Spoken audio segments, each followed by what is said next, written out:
Oh yes, this is the Hardcore Marketing Show. I'm Casey Cheshire, your host for this epic journey.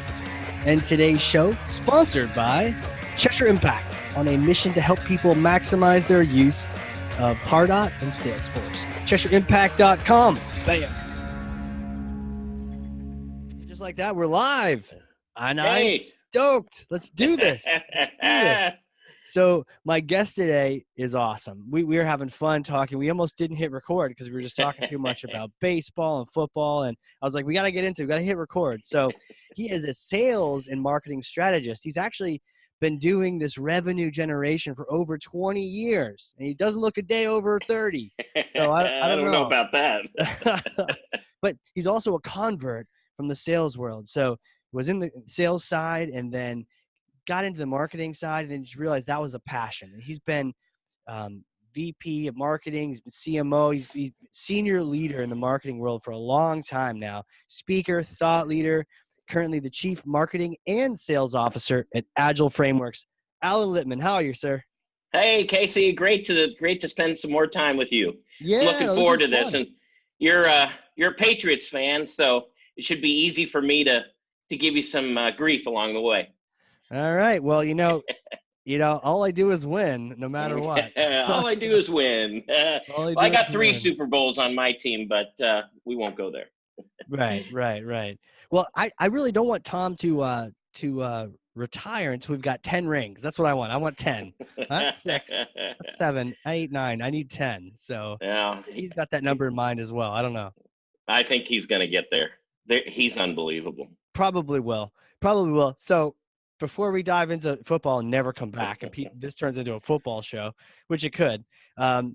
This is our sales and marketing leadership series. So we're going to be smashing myths. We're going to be talking about different things that are right, are wrong. You've got that great approach. You've seen the sales side. You manage it now, and you manage that marketing side and lead from both of those realms. So I want to pass you this.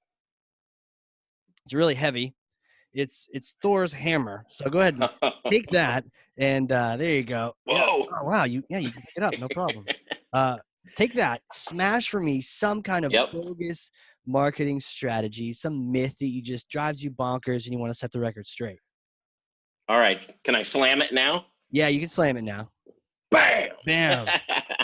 Well, so Casey, I'm pretty passionate about this one myth, and I've been trying for years to solve for it. And the technology is getting better and better to allow us to do it. So I'm a big believer in low touch or no touch CRM. And what I mean by that is no longer relying on sales reps or no longer needing sales reps to log into a CRM. They don't want to do it. They don't like even the thought of following that kind of process. Wow. Administrative work gets in their way, and I'm in agreement because I don't get what I need from them. So we do everything we can to automate processes that will sync the data that we want into the CRM. So the CRM for us, is really no longer a place where sales reps spend their time. It's a place where we store data and only validated data. So that's my big myth. The big myth is let's get rid of sales reps having to log into CRM. Plus it's expensive. That seems like heresy. Have you not been burned at the stake for uttering such things? When I first started talking about it, people thought I was crazy. But more and more, we're seeing other companies think similarly. They don't know how to make the change, but I do some consulting work for companies as well in the manufacturing and distribution space. Okay. And they've had a lot of instances where they've tried CRM and CRM has failed, right? And these are companies that have hundreds of sales reps, right? Wow. So can you imagine 200 sales licenses of Salesforce and getting sales reps to put in data that the marketing team can rely on and the sales team? That's not very good. It's true.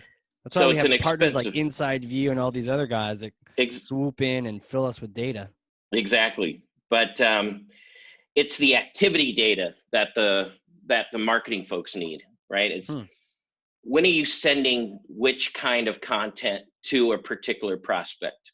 How many times does it take you how many contacts or engaging conversations or meetings does it take for you to move stage, right, in an opportunity?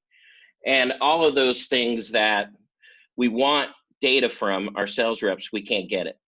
But the technology's gotten a lot better.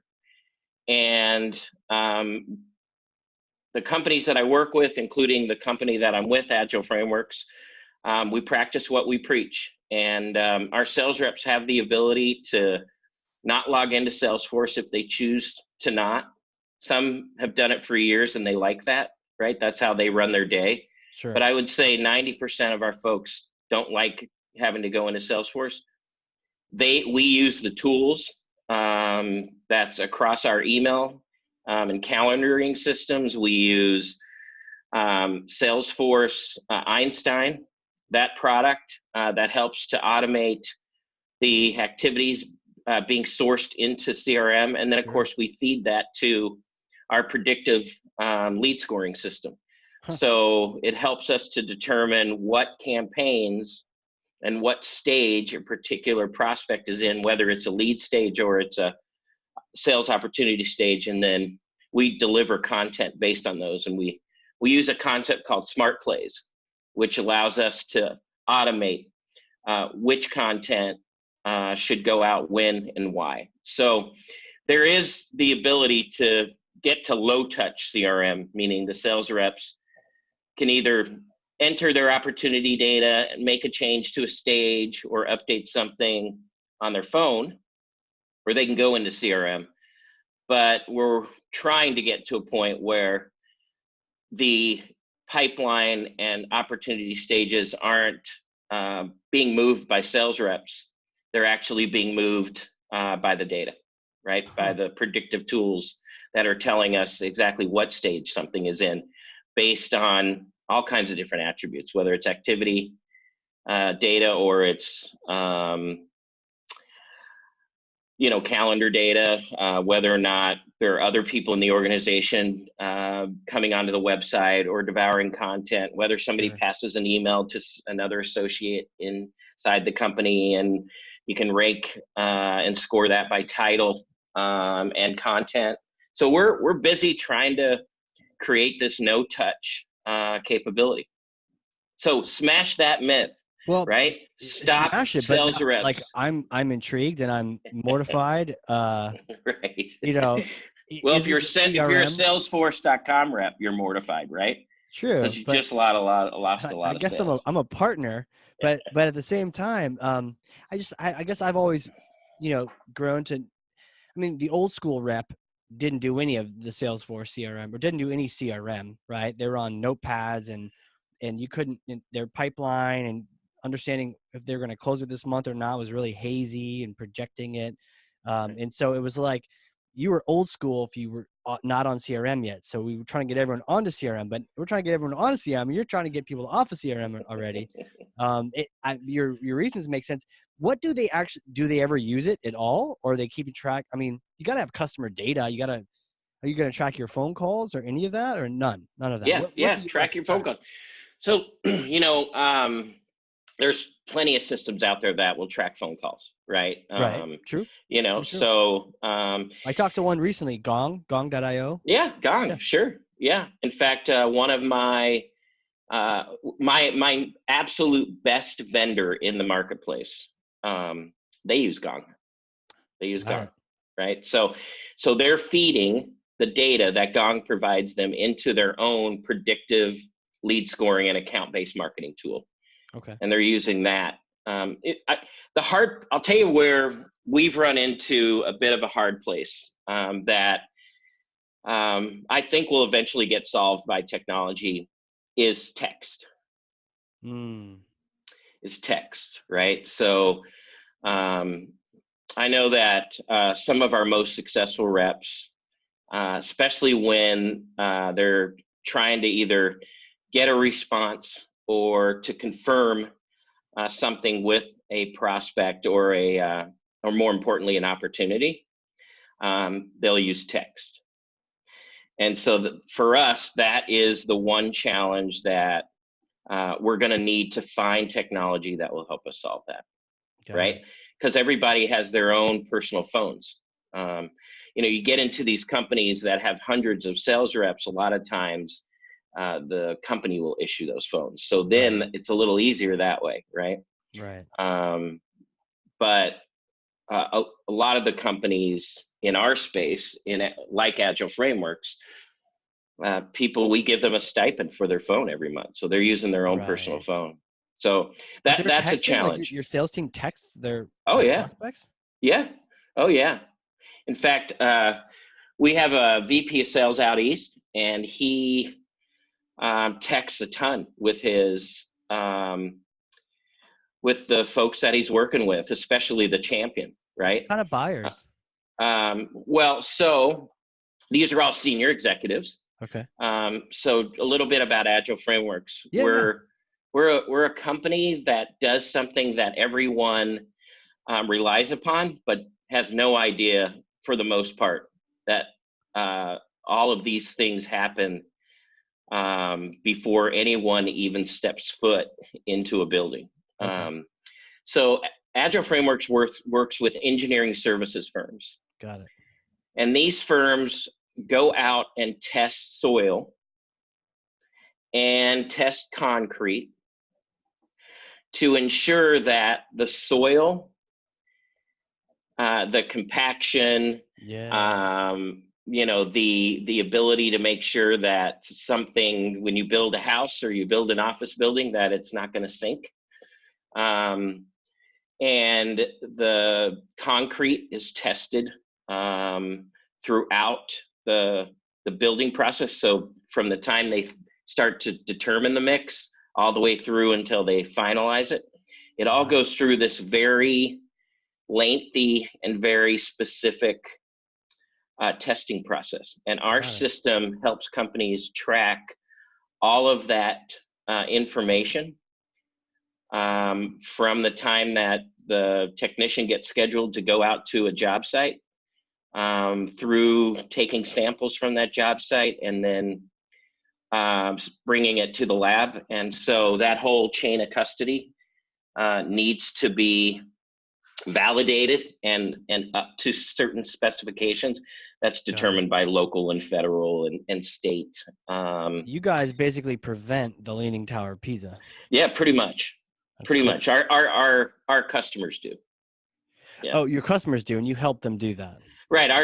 We have a software system that does field data collection and reporting. So all of that process is tracked through our system, including the results. I was picturing you with a button on that had the Leaning Tower of Pisa with like a red X through it. Like, nope, not on my watch. Right. Exactly. Yeah. So these engineer executives get texts from your team and they're totally cool with it. They're not like, why are you texting my cell phone? Well, usually what happens is the champion or the person that we're working with, who is helping. So one of the things that we see in our industry is there's not a lot of maturity around buying software, buying solutions. So there's not a traditional RFP that has requirements and a budget and a business case and all of those things that are associated with things you would put into Salesforce, right? Yep. What we see is none of that usually. And so what we do is we help companies to actually look at their business processes, determine where their inefficiencies are, and then that helps to drive the business case. And during that process is usually when we find the person, or the rep will find the person who's, got the ability to work with the senior management team if they're not part of it, or if they're part of the senior management team, to work with them on the business case, right? Okay. And identify where the inefficiencies are. So that's where the texting comes in, right? They'll share phone numbers. And like I said, our VP of sales out east, what he'll do is he'll take a snapshot of his text and he'll send it to me in an email. Really? To say, hey, here's an update, right?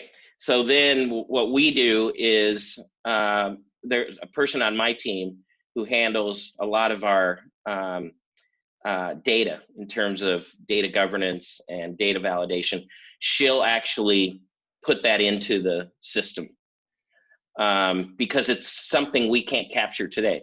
Right. Now, I will say that Google, and I don't have an iPhone, but I know that he does, so he would send it to me through email. But Google has a messaging app, right, that you can literally sign on, and so that's been helpful in terms of if I'm somewhere and I'm texting with a champion that maybe I'm working with on pricing or things like that, I can take a snapshot of that and just paste it into the activities field. But the real goal is to find a technology that would allow us to capture those text and those text conversations like we do email activities and calendar activities, based on specific phone numbers to go into the CRM. It makes sense, right? Because all that stuff, if tech can cover it, why not have tech cover it? Do they not even where do they take notes? Do they just recall on the top of their head where they're at with certain clients and leads? And do they not have too many leads, so it's more quality over quantity? Or what kind of setup do you have? Yeah, most of the time, all of what we ask for from the reps, and we try to keep it minimal, right? Because we let the systems help us determine really where is something, right? But what we do is we have a field that they can fill out on their phones or on their computer, wherever they like, or right inside Outlook, that it updates the next steps, right? So they can, a next steps field, right? So they can next steps. Yep. Right. Tell people that are listening the importance of next steps on the sales side. Oh man, it's great. So we're in the process of going through our Series B round. Oh wow. And so we have to know what's going on in an opportunity at any given moment. And one of the things that I found in my role that I didn't like doing, which was the weekly sales call. And I know my reps hated doing it too. So we use this next steps field in Salesforce that allows for them to type what all is going on in that deal that's current. So when my CEO or I pull up a pipeline report, and any given moment during the day, I can see what's the latest on this account, where are we at, right? So if they had a conversation through text, or if they had a conversation, all they have to do is update that on their phone or on their computer, right? Without having to log in. But the next step field is really the place that we go to get the latest information, right? So, that's where they don't have to log into Salesforce, right? So they don't have to go through the login procedure. They don't have to go to find the opportunity and go to the field and fill it out and all of those things. All they have to do literally is essentially type up, a sentence, a paragraph, whatever's necessary. Sure. Give us what's going on and where we're at. Do you have a certain way? Do you have like a certain thing you like to see in the next steps? I've seen people have to have like a date in there, and it has to be like an action, not like waiting to hear back from Jeff. Right. Yeah. So one of the things that we are trying to do with the next steps is to get people to all think the same way. Yeah. Right. So it's important for us to know what the next action item is, right? Who owns that next action item? Yep. What's the timing of that? And does that change the close date? Does that change does that affect whether or not that deal, based on its current close date, does that have a material effect on the close date? Got it. So all they have to do is fill that in. That's it. And eventually we'll get to, which is where some of the companies that I'm working with can actually do this better because they have more data than we do. So they can use quoting data for instance, and our partner when it comes to predictive lead scoring can actually create the funnel based on data. And so for us, what I want to see happen is I want the reps to still tell me what they think the percent to close is, right? Based on where they're at in the sales cycle. But we want the system to generate what it thinks the percent to close is and what stage it's in. So then we can start to see where the accuracy is in terms of where the rep feels it is, that whole gut feel thing, versus the predictive lead scoring tool, which will tell us based on data and attributes and all of the other things that go into determining a predictive lead score. Got it. Huh. How, a naysayer might say, Alan, you're letting a computer determine your opportunity stage and your pipeline, and isn't that the sales manager's job? Right. To me, the sales manager's job is if we can get the predictive lead scoring right, which, when I look at what we've been able to do with the dark funnel side in terms of driving pipeline and how reliable it is and has been in terms of, what leads and companies should we be talking to? I'm 100% convinced that's a better gut feel than what the rep gives us, right? Because the rep has reasons why they may or may not want to move it to a certain stage, may or may not want to make a commit to a certain stage. But the sales manager really should be spending his time helping get these deals across the finish line and helping move deals along versus, filling out a spreadsheet and preparing for the Monday meeting all week long, right? The Monday morning sales call. So to me, a great sales manager is somebody who's proactive and who's roll up his sleeves and helping to, drive the business case home, helping to deliver value, differentiate ourselves from the competition versus being a spreadsheet jockey, so to speak. Right. That makes sense. Huh. And it's working. And I mean, predictive seems kind of, I don't say new, it's not new, but I mean, Einstein's kind of getting into place. Are you seeing success with those, or is it still like the building time? I think, Einstein's really young, right? Yeah. There's so much more Einstein could be doing. We're actually participating in a beta with Einstein around attribution and things like that. So I think they're early on and trying to figure this out. The predictive lead scoring engine for us and the ABM and all the smart plays come from a company called 6 Sense. And, they're a leader in every magic quadrant and wave out there when it comes to their tools. And I can tell you firsthand that I've worked with other tools, but the results we're seeing from them are ridiculously better than the other tools we were using. Interesting. Not that those other tools didn't provide value, because they did, but not to the same level. And one of the things that I think differentiates the ability to use these tools successfully is having a vendor that, number one, has a great set of data scientists and a great model. And then secondarily, and probably most importantly, they have people who are dedicated to making sure that your model is continuously improving, that they're continuously working with you on getting the right kinds of data and feeding the right kinds of information into the model, and then testing the accuracy of the results.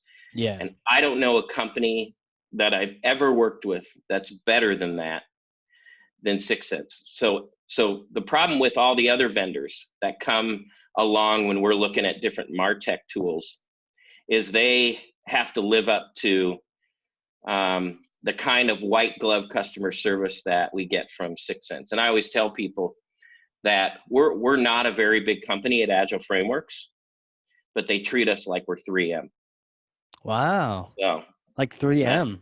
it's unbelievable. They're just amazing on what they've done to help us.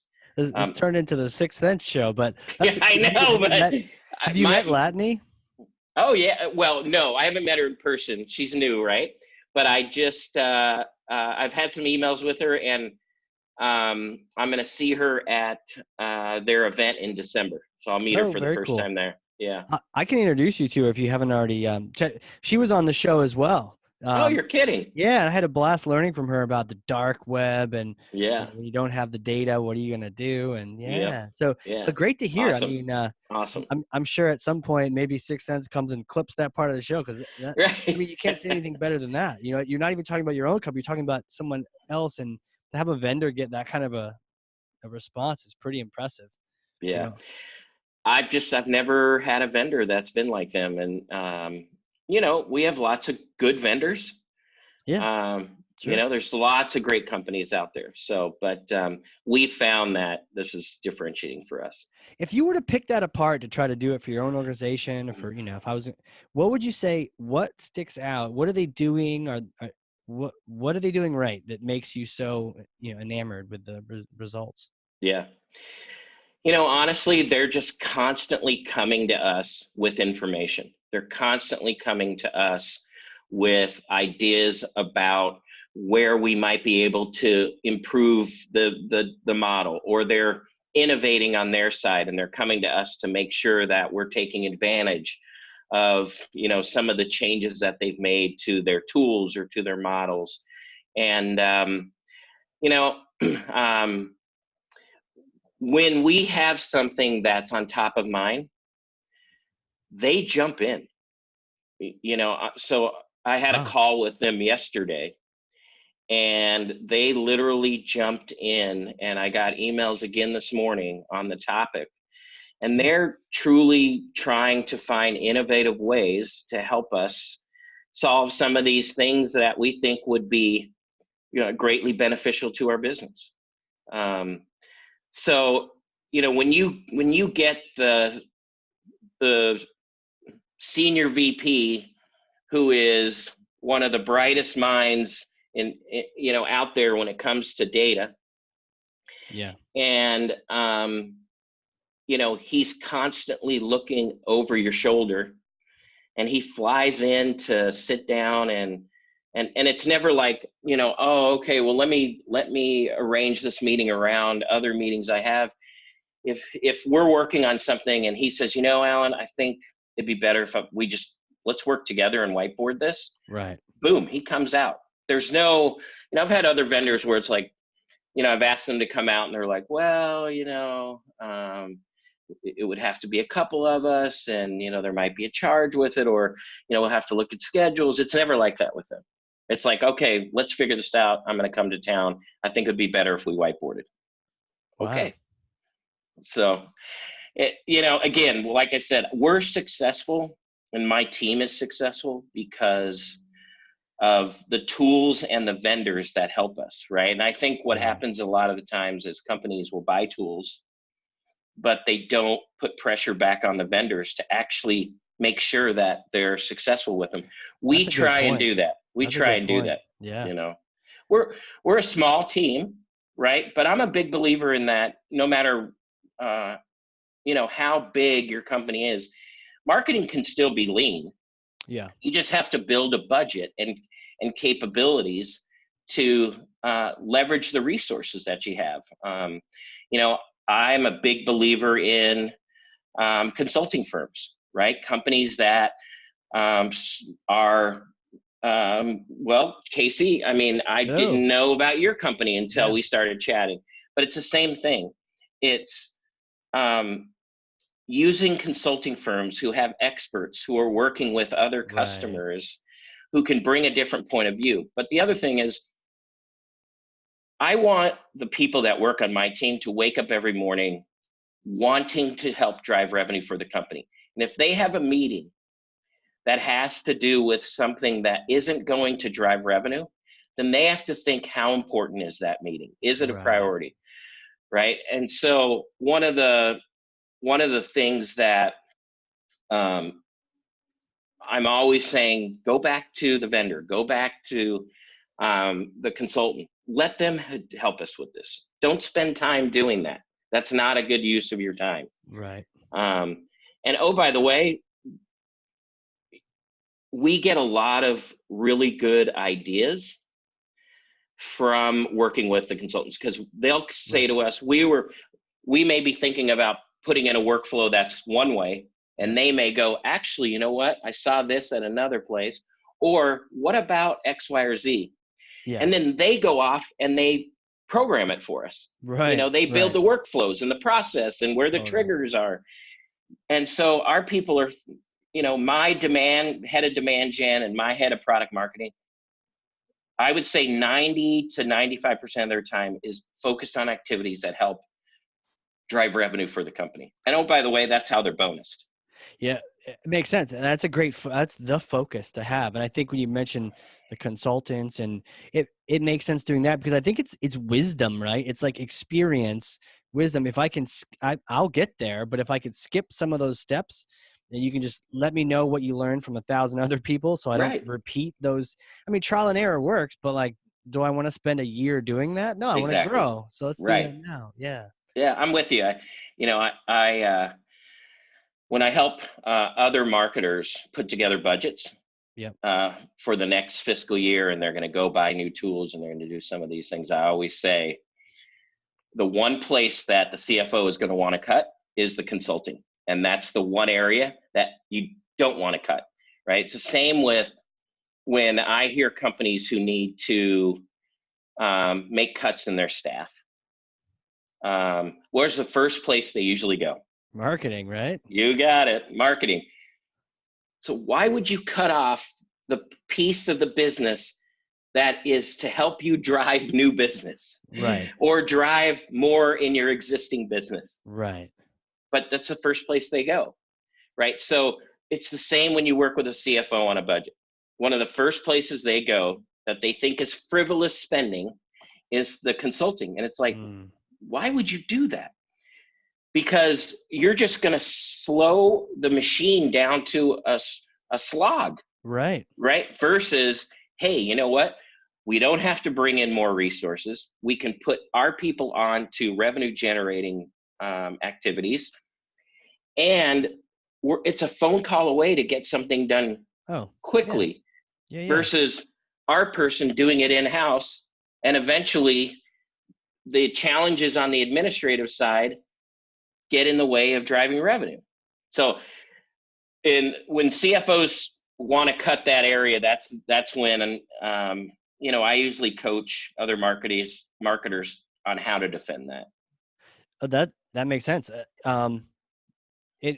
Is there anything specific you would tell people when they have these direct conversations, and what they should, what do they say? What do they push back? What do they leverage?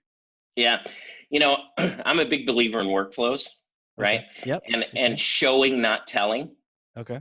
Right. So, a lot of the times if somebody is saying, balking at maybe having a Pardot in Salesforce administrator, right? It's like, oh, well, we have the system in place. It seems to be running well. Why do you need a consultant? Right. And what I always suggest is bring in your workflows, right? Bring in your as is and to be workflows, because that's how you explain to somebody what is the work that needs to be done in order to make all this happen. Right. And oh, by the way, look what the output is from that, right? It all leads to a lead. It all leads to sales, right? So it's less about defending that I need an extra, I need administrative dollars, right? It's more about I need an execution engine, and here's why. Right. So the other thing consultants do really well, if you find the right ones, is these workflows, right? So, the other day I was on a call with another marketer who asked me to help them look at some different consultants, and he had 4 companies that he found. And so I've been on calls with all four to see what their process looks like. You're really helping them out there. Yeah. Well, it's a paid engagement. So, okay. Got it. I was like, so, what a good guy. No, it's a paid engagement. I'm a nice guy, but I'm not that nice. Right. Okay, good. But I said to him, here's the difference between these three and this one. Mm-hmm. These three all do all the workflows and documentation. But this one, they do it in a way that makes it actionable. Mm. And in my opinion, that's what you deliver to your CFO when you're saying, what do we need to, why do we need this? Well, here's why. This is all the action that comes from these workflows, right? And oh, by the way, all that work, we could hire somebody in to do it, or we could use one of our current resources to do it. But unless they're fully trained on all these systems, it's going to take them a long time. They may not even be there long enough to learn enough to make those changes the right way. That's a great point. And they'll slow the engine, right? It's all about leads and all about opportunities. And they're going to slow that engine if you have to take somebody internally to do that. The other thing is, I like the collaboration that a consulting firm has amongst themselves. So if they're a real strong, talented group of people with really great experience across all kinds of different marketing technologies, just that collaboration that goes on internally of that team can be really helpful. And you don't get that if your CMO is telling your administrator to do X or Y. You're getting sort of a one perspective, a single approach. Right. You get the yes, sir, yes, ma'am. No question. Usually. But not every consultant will push back on that, but I think that's important when you're shopping for them. It's the ones that will tell you how it is. I like to joke that we tell our team, like, hey, we advise like family, which is, like if your brother or sister is doing something that's crazy, you love them. So you're going to tell them, you're crazy. Don't do this. They may ignore you next Christmas, but that that's what you got to do. You got to tell them, like, stop doing this. It's not good for you. Yeah. So Casey, I want to ask you a question. Don't walk off a cliff, Right. Yeah. Casey, from what you've heard so far, am I crazy? No. Not yet. Well, when we talk about football, we'll probably get into the crazy side, but no. Yeah, I have a feeling we will. This makes sense. But I think there's an unstated challenge when you're justifying this whole process. We kind of can take it for granted, maybe because your system is set up the right way, which is being able to tie it all to dollars, being able to show that workflow, show the process, the automation, the engine, the funnel, and be able to say, look, here's the sales revenue. We did that. What's your take on attribution? Because I think a lot of people, they use it defensively and in crazy ways. I hate it. Yeah. If I could take, that hammer. Thor's hammer. Here you go. Thor's hammer and smash that. I've worked in companies as large as Oracle, mid to larger size companies like JDA, smaller growth companies like where I'm at now. And there's always this chasm on who really influenced that lead, who really got that to be an opportunity and a sale and all those things. And one of the reasons why my CEO said to me, I want you over marketing and sales is because for years he would hear me talk about the challenges between marketing and sales. And usually the CFO sits in the middle of that and is the one who's applying the pressure of really what department gets credit for that revenue. Right. So I absolutely I can't stand attribution. I hate the fact that marketers have to spend time on attribution, because it's one of those things where you're trying to prove your value, but really, if the company is set up right, we shouldn't be worrying about where somebody gets the credit. Yeah. We should all win if we meet our revenue goals, and we should all lose if we don't. Yeah. Right? So it's funny. How many times do you read about a company and they'll have, their list of things, the 3 or 4 things they believe in, right?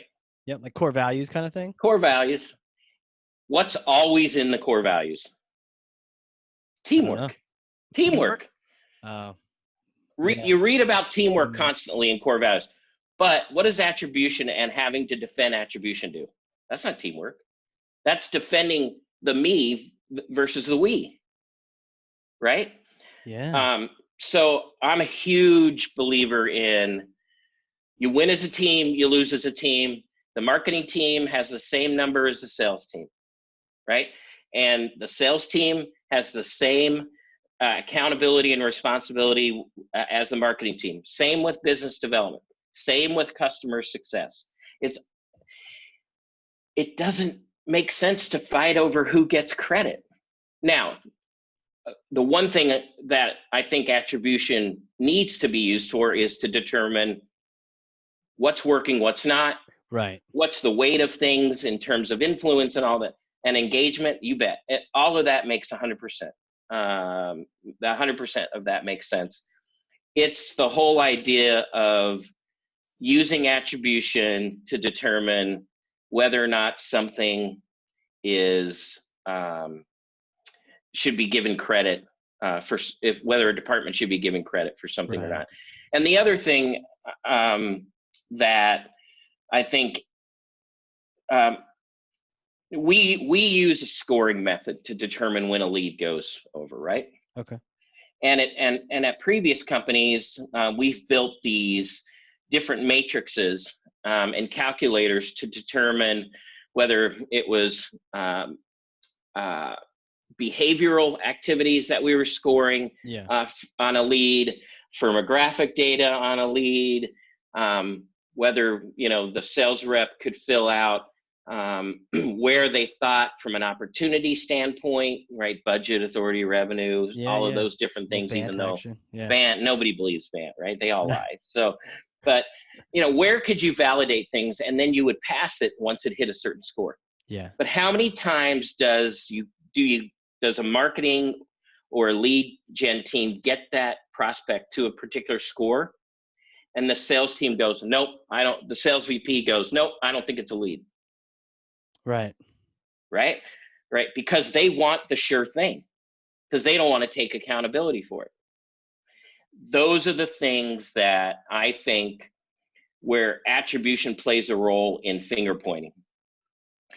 And one of the things that I love about the CEO that I'm working for now is he's all about, that's the real benefit of having a CEO who understands the cost of the chasm between marketing and sales. You say he's all about what? He's all about everything? He's all about solving the chasm between marketing and sales. And maybe he did that by hiring you, because you're both roles right now, right? You're correct, leading marketing and sales. Is that weird, or is that what bridges that gap in your company? It's the reason he asked me to take that role. Got it. He had seen me and heard me talk about the challenges between marketing and sales.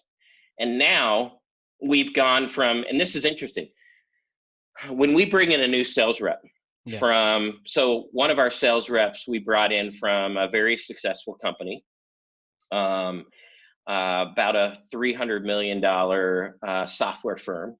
And he came to our company, and the first thing he started doing was challenging the value of certain leads that he was getting.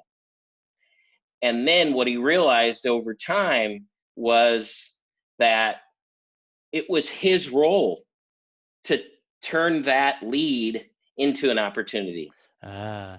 It's not marketing's role to, it's marketing's role, in my opinion, and business development's role to get a reasonably qualified opportunity into a conversation. But it's the sales team is where the talent lies in being able to describe and understand the value proposition as it relates to the company's challenges. Right. So it's not, it doesn't have to be sales ready by the time it gets to sales. I think that might be one of those myths that's out there. Yeah. Well, this guy says they're not ready, so reject. Or Right. this person doesn't know how we could help them. Well, Yeah. How many salespeople, how many sales leaders, or how many marketing leaders out there today have sales leaders who will say, nope, I don't think this is ready. But all your competitors are already out there on site, developing relationships, doing due diligence, working on business cases. And then when the deal gets lost, then they turn to sales, will point back to marketing and go, well, they didn't turn the lead over in time and it wasn't ready enough. Right. It's like, what? So in my mind, being in sales for all the years that I was at Retech and Oracle and JDA, because I wasn't always in marketing, the talent and the skill of the sales reps are to help companies understand your differentiation and value, and to develop those relationships. That's the skill, right? Develop those relationships. That's the skill. Yeah. Right. There's a reason sales has a discovery call, Exactly. Like, let's see where we can help, or right. Sometimes what we'll have is, someone comes to us and says, can you just redo this landing page and make it responsive and pretty? And, it doesn't, we brought it from Marketo and it doesn't work now in Pardot. And we're like, yeah. We'll clean up that HTML. But it's like, but is that really all you need help with? Let's have a conversation. I'll come to find out you got leads stuck in the lead sync queue. Right. You've got these other things happening. Let's figure out what we need to do, but not do the world, but maybe let's start here and then go here, then here. But you're right. I mean, that would be the job of sales to do that. But they got a conversation, and that was like, they got the at bat, and marketing got a conversation to happen. And to your point, a reasonably qualified person into that conversation. Yeah, exactly. I mean, I just think there's so much wasted time and energy as it relates to marketing, defending a lead, and sales defending whether or not it's a true opportunity. In my opinion, it's the salesperson's role to help develop that or disqualify it. And to your point, it's getting them an at bat.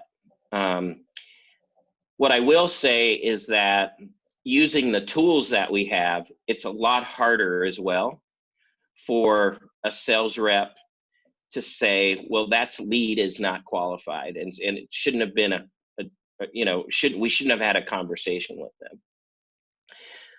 All the data that we get now around these companies, both the dark funnel data and the activity data that where they're raising their hand and identifying themselves to us, it's hard now for them to defend whether or not they think that it wasn't ready for a conversation. So right. I also think that and over time this rep he's closing deals left and right, and I think now he doesn't, when we send him an opportunity, a lead or a meeting, he's all over it, because he's confident now that it's not 100% of the time, but for the most part, if he's on the phone with someone, it's real.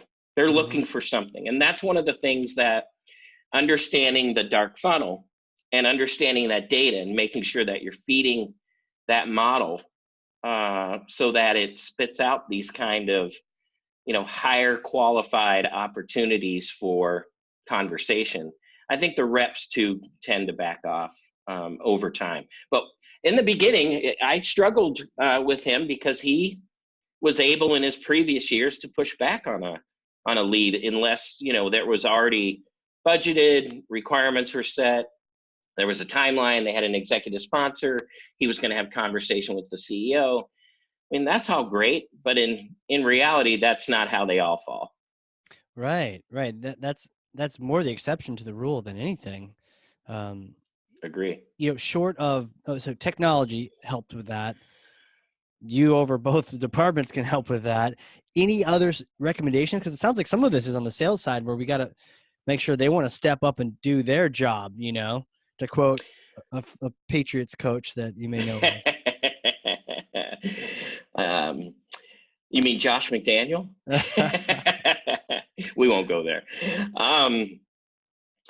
Yeah, I mean, there's some education, right? And that's where marketing can really help itself is to not only educate them on all the great things that marketing's doing and delivering on behalf of them in the background. Right. But, one of the things we try to do is support the reps on their territories and support them in ways where maybe they haven't gotten support in the past. And one of the things I really enjoy doing is taking data from sort of the dark funnel.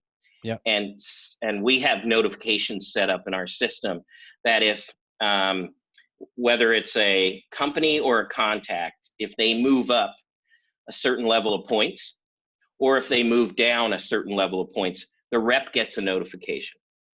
And so they're seeing activity that's going on in the account that they've probably never seen before, right?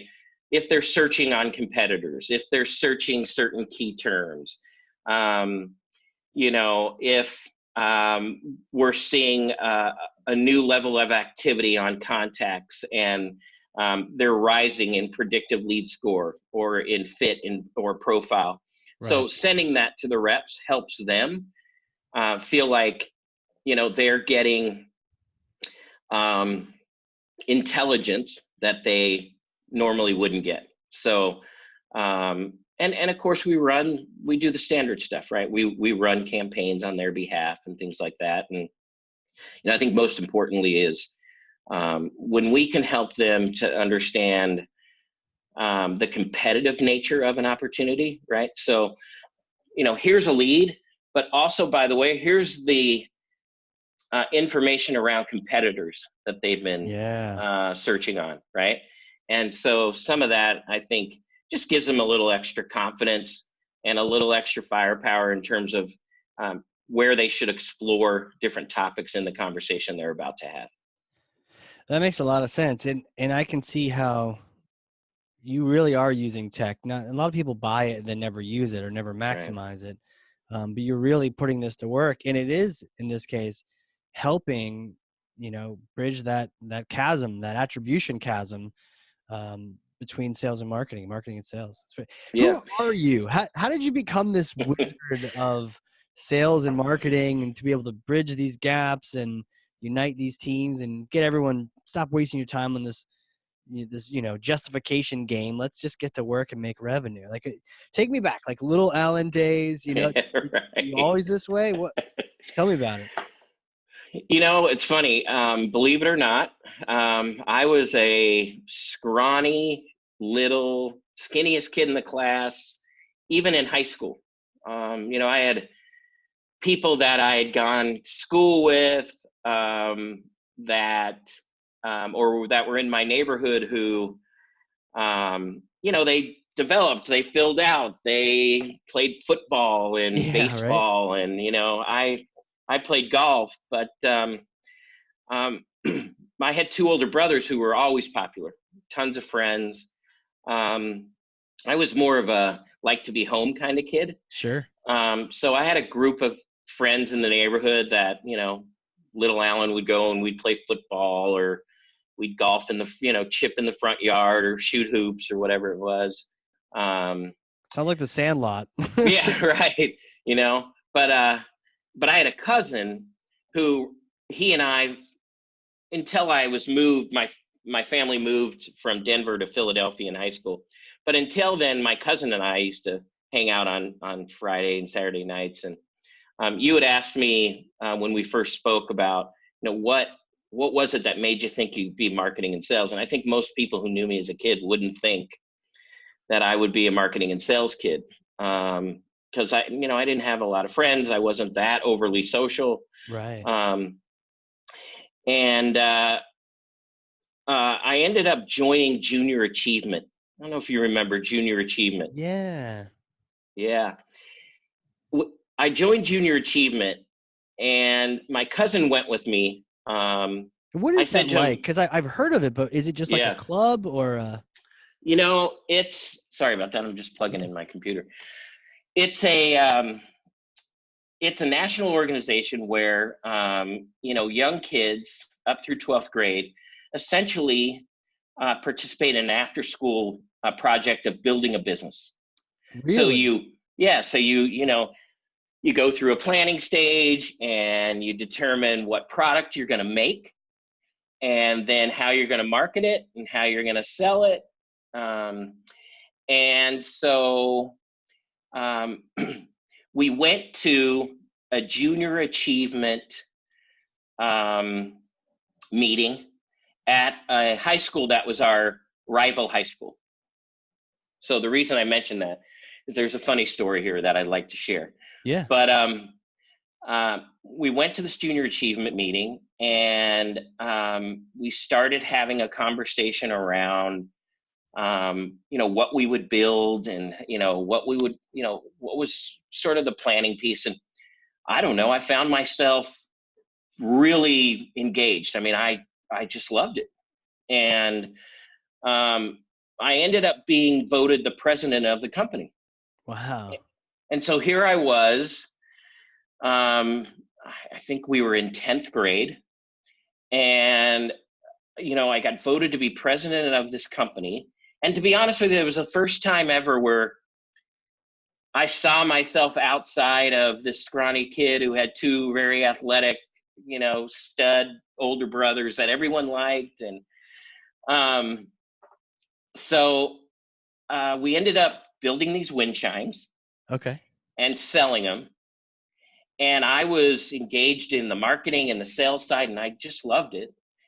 And that was what turned me into this person who liked being involved in organizations. So then when I went to college, I started seeking out places where I could, be part of an organization and part of a team of people where I didn't necessarily have to want to be the cool kid.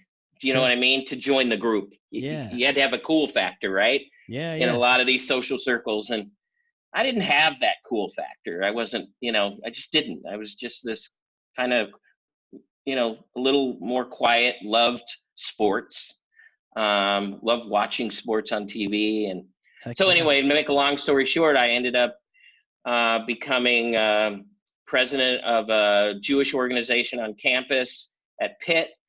And then I got asked by the head of the fraternity for Jewish organizations, by their senior executive. He flew out to Pittsburgh and said, "I want to have dinner with you." Wow. I'm this guy in college. I'm thinking, wow, this guy's coming to meet me. And he saw the things that I had done with the Jewish organization. And he said, "I want you to be president of a fraternity here. We got kicked off campus years ago, and we want to start a new chapter. And would you lead it?" And I did that, and eventually got asked to help the fraternity who was off campus and coming back on at UCLA. Wow. And so that's how I got involved in this whole idea of, marketing and selling what we were about. And I really enjoyed it. I found a passion in it.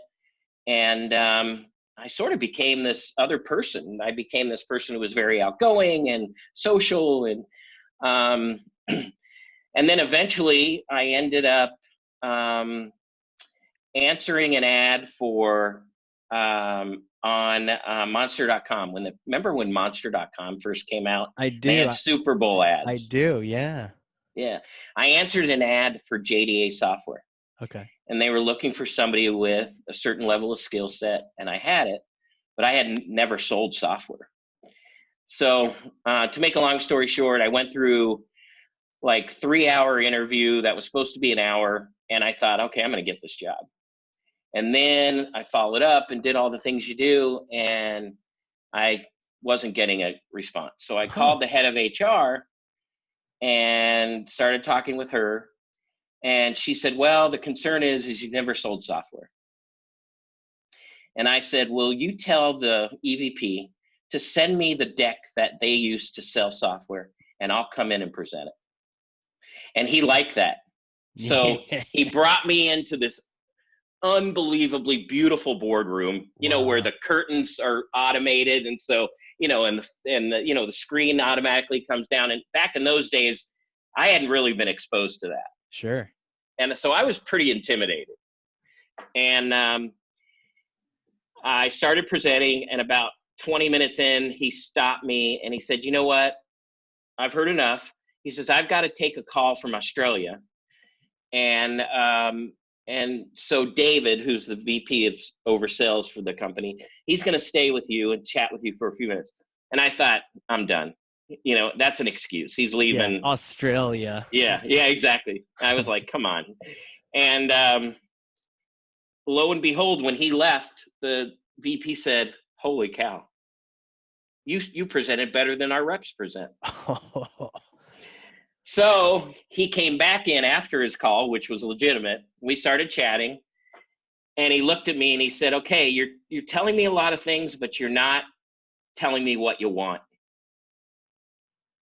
He said, in my opinion, you need to slam your hand on the table and tell me what you want. Of course, I slammed my hand on the table and told him I wanted the job. And he said, you're hired. And that was what got me introduced to software and sales. And I went on to spend many, many years in sales. And it wasn't until I was at Oracle that the general manager over Oracle Retail came to me and said, I have a position that I want you to consider, and it's in product. Ooh. And I was like, okay. And he said, I want you to go around to all of the territories, right? Asia Pac, Europe. And I want you to help the sales teams with how to build strategic plans when selling into large firms. Wow. And so as I was putting that together, I got introduced to a company in Austin, Texas, that was all about sort of what we know now as MarTech, right? And, predictive lead scoring or lead scoring and all of that. And it was early stage. And there was a fellow there who was the founder of the company, and he and I just hit it off. And for months and months on end, I was talking to him about this idea that I wanted to take part of what he was telling me about, and part of what I was bringing to the table in helping train these sales organizations around, being strategic with, opening sales cycles. Yeah. And eventually it all morphed together. And I came up with this entire program and process. I presented it to the general manager of Oracle Retail, and he said, I want you to implement it. So we started to implement it. Wow. And we started to get some great results. And then the CEO of a company in Arizona, who used to be a part of what Oracle Retail ultimately became. Yep. And he came to me, he reached out to me and said, hey, I'm hearing that you created some program. Would you mind sharing it with me? So I met him for a cocktail here in Minneapolis. And he said, look, I just became the CEO of a company. Here's the challenges we're having, et cetera. I'd like you to come and be our chief marketing officer. Wow. And so I ended up leaving Oracle Retail and went to be the chief marketing officer, and eventually ended up taking over sales as well. But that's how that's when I realized this is what I love. And so even though I have the sales title in my role today, my passion is all on the marketing side. And I'm transparent with that with my boss. And he's an amazing sales strategist. So a little yin and yang there works really well. Yeah. But I have a really supportive CEO from the marketing side. And, part of that is results driven, right? He's seeing results. Yep. But I would say I'm lucky in that way, because I know a lot of marketers who aren't. And so I'm fortunate that way. When I think back to all these different times, the current CEO, the organization leader back in college, even the other kids, junior achievement, just getting a little bit of that nudge saying, yeah, we like what you're doing. Please take over this thing. Those are just really those powerful experiences that kind of, it's almost like the world just kind of cluing you into, hey, that feels good, right? Like, you should do more of that. And you're like, I like this. I never even considered doing that. Yeah. I was the kid who was athletic, but never really great, right? I wasn't the star of the team. I was good enough to maybe start on the team and bat like fifth, but I was never, the guy. My brothers were. Right. And so that can make it hard too, right? Because you're this two giant shadows. You're like, I'm not going to match them on the field right now. Like, what do I do? Yeah. Yeah. And it was a self-confidence thing too, right? You get a lot of confidence, out of seeing yourself in something that you're passionate about. And, I think marketers today in general, there's a whole new level of confidence. I'm part of the CMO club, and, even at the dinners that we have, once a quarter or so, there is this real sense of confidence and, sort of the confidence in the ability to get things done. Yeah. And I think the biggest challenge we have as marketers is there's still the myth of, oh, well, you're marketing, you're about brand and color and logo. How difficult can that be? Right. Redesign the website. Yeah. Right. Yeah, exactly. So even at these meetings, and different places where you meet marketers, I think we all struggle with, the legacy of what marketing was. Yeah. And, we're empowered now because, we're important to the firm. I actually was at a CMO function where the CMO of Salesforce.com spoke. And by the way, she was an amazing speaker. She was very transparent, seemed very approachable, right? And she said that, that this CEO of Salesforce.com has basically marketing in the middle, right? Yeah. Of everything they do. And to me, that is the shift that a lot of CEOs need to make. And more and more of the companies that I do consulting with, more and more, when they learn about what is the power of what marketing can actually do to drive revenue, right, then they're on board. So one of the customers I work with is a distributor, and they've basically gone from marketing being the group that does logos and signage and helps set up events and, has a corporate website to they're all about driving revenue. Yeah. And he's made investments in these tools to change marketing and change the dynamic. And he'll end up taking his firm to a whole nother level. Yeah. Because he sees an opportunity that other CEOs he knows aren't doing this. Right. So Even your sees it as a competitors probably are differentiator. doing that. They're probably still Exactly. squabbling about sales and marketing. Exactly. So it's pretty exciting. I think marketing's got this, we're still climbing the mountain, so to speak, Right. in my opinion, but more and more we're becoming empowered. And you go to some of these events and you hear from other CMOs in the industry who are just so impressive, Yeah. and it's just amazing to see because, they are still dealing with challenges that you and I both know exist out there. The former CMO of Home Depot told a story a couple weeks ago about, how she had to find her way to earning credibility in the organization. And, it was the same thing. Marketing was looked at as an expense, not as a value revenue driving department. And, she changed that, which is amazing. But she talked about some of those experiences.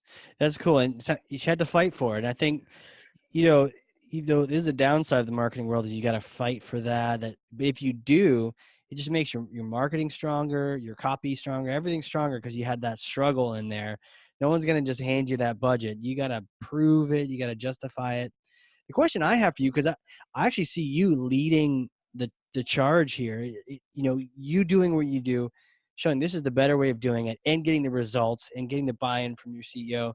Like the more people that do that, the rest of the marketing world can go, oh, okay, I need to catch up. This is where we're going. So if you, more hypothetical, were to get in a time machine, you go back to the very beginning of your career, just getting out of school or around that time frame, what would you advise yourself? What would you tell yourself knowing all the things you've experienced? Yeah, that's a great question. I think I would tell myself to not be afraid to innovate, right? To not be afraid to think outside the box and do things differently. I think when I first started out, especially coming from sales, I tried to think like a traditional marketer because I thought that's what was expected of me. Right. And it wasn't until I started to gain confidence from the gentleman who played a role in mentoring the program that eventually has become, my philosophy, was that, not to be, I would have said to myself back then, don't focus on what you think people want you to be. Do what you feel is going to be innovative to move the needle forward. And it wasn't until that I got to that point. And it took some time. I mean, I would say that the program took a good almost 2 years to develop, right? It was a combination of me trying to make sure that I was still fitting into that traditional marketing expectation, right? And trying to balance that with, I have all these great ideas about how we can change the funnel. And I probably wasted time trying to be a traditional marketer instead of leaning on my experience. I think my experience in sales has turned out to be invaluable. Oh, for sure. No doubt. Yeah. And it helps me to better understand and shape when we're having conversations about the output of, the model, or we're having conversations around content and campaigns. Sales doing their job. Yeah. Yeah. I think my team would say that, things that are normally comfortable for content marketing, I tend to make it uncomfortable, right? My head of product marketing, she and I, we even had this comment yesterday. She asked me to go ahead and write a certain piece, and she said, because I'm going to write it in a way that's going to be you know, more socially acceptable, so to speak. You know, Sure. it was, I tend to be a little more aggressive. I tend to want to be more upfront with our differentiation and our messaging. And that comes from the sales side. Yeah. Right. Because I'm a big believer in you only get one chance. Yep. Right. And I think a lot of times product marketers do a great job at, you know, putting together an entire process of content and execution and all of those things. And we were talking about a campaign that would have, you know, sort of 3 steps and a first and a last email associated with it. And it, you know, the balance that we have, and it's good, is you know, I believe that you're going to get one shot. Yeah. Nobody's going to read email 1, 2, 3, and 4 and wait for it. Right. In my belief, it's not going to happen. They're going to move on to their day. So whatever we put in front of them, it better hit immediately. Yeah. No need to wait for a third email for your best email. Right. Look, they may unsubscribe after your first email, even if it is your best. So best foot forward. You know, I think you've taken your own advice. You're not afraid to innovate, right? You're saying, look, I gotta be best in show at the very beginning. One impression. What am I gonna make? What's it gonna be? Yeah. You know, and so the balance for me is my personality is to just want to hit it head on. Yeah. And what's good is I have people around me who also believe in a process. And so, you know, one of the challenges that I tell people when I'm, you know, at some of these different marketing functions is my challenge is always, you know, how is your team made up? Right. Because, you know, there's always this balance between having people who are thorough and believe in process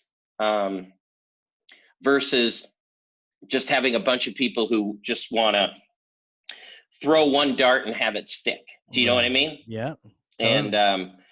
And so I have I think an aggressive personality when it comes to marketing. And so I have some folks on my team who are willing to push back and say, hey, you know, I think this is the better approach. And so, but I'm always interested to hear how other people have built the personalities on their team. You know, the other thing is I have a person on my team who is all about data governance. And I'm a big defender of data governance. I believe the data has to be, so that's why the data that goes into our CRM is only validated data. I use Pardot as sort of the swimming pool of noisy data. Sure. So, but what's important? Data in, data out, right? I mean, no question, you know, but you know, having that person on the team has made it, you know, it helps me to make sure that when I'm presenting results to our CEO or our board or investors, that we could easily go in and run that report in real time and know that the data it's 100% validated. It's there. It's right. You know, one of the things that you and I talked about was just the whole, how many emails do marketers get about companies wanting to validate or bring you new customers? Yeah. And junk data. Yeah, no doubt. And I really wish there was a company out there who would dedicate themselves to, you know, sort of one source of the truth. We look at different platforms of data just to compare on a constant basis. We're always testing different tools to see who's got the best data, because we don't want bad data going into that database that we have, that we use CRM as sort of our No, it sounds like a protected garden. Yeah, well, it kind of is, right? Because we're feeding all of our other systems from that data. But you know, I get the same emails all the time, and it would be nice if somebody would become the true source of validated data. You know, there's a lot of companies in different industries, and they have product data and product information. Sure. And you know, they get it from manufacturers. They get it directly from the sources. And we don't have that. The most, you know, most companies get their data from like D&B sources and things like that. Right. And for us, we have to classify our industries differently than what the data is, because we can take one company and it'll be classified as in this industry in one tool, and then we'll look at another tool and it'll be classified as a totally different industry in another. Right. So if anybody out there who's listening has found an incredible data source that actually classifies companies in the industries that they work in versus it, you know, being an administrator who fills out the D&B form, let me know. Right. Yeah. Shoot you a note. Yeah, absolutely, man. Well, you know, this has been really cool. Where can people connect with you? You want to reaching out on Twitter or LinkedIn? What are the different places to go? Yeah, you know, LinkedIn's a great spot. You can find me at Alan Littman, Agile Frameworks on LinkedIn. You'll also find me on Twitter, and I'll give you my email address. It's Littman, ALITTMAN at Agile Frameworks, AGILE FRAMEWORKS.com. There it is. And you're a brave man. Yeah, I hope people reach out, because I love bring it on, people. Marketing conversation. And Casey, thank you for hosting me today. I really enjoyed the conversation, even though you're a Patriots fan. Even though I'm a Patriots fan. Well, you know, now if you looked at the clock, time has just sort of morphed by. And yeah, here we thought we were going to talk about football the whole time. And I know. It's too much. We just chatted marketing strategy and all these things. So yeah, thank you for being on here. And I learned a bunch from you. It's a great conversation. I enjoyed it a lot, and hope we can continue to do this again in the future. And I look forward to seeing your next set of guests too. I'm excited to talk about football, so we'll have to have you back. Yeah. Talk more about how things are going, how Einstein's progressing, and what other things we want to smash. And then we'll just hack it up and talk about how the Patriots are doing well, and or I'll pull Bill Belichick and just go, yeah.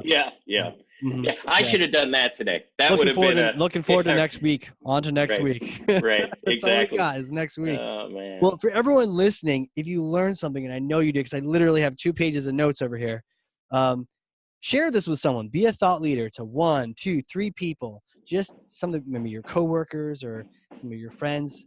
Get this in their hands, whether in marketing, they're in sales. Help bridge that gap, cross that chasm between marketing and sales. Let's all get in the same page and work for the same goal. And this is a great resource. So Alan, thanks you again for being on here and just teaching us all. Yeah, it sounds great. I had fun doing it. And Casey, we'll talk soon. You got it, man. All right. For everyone listening, this has been the Hardcore Marketing Show. We will catch you all next time.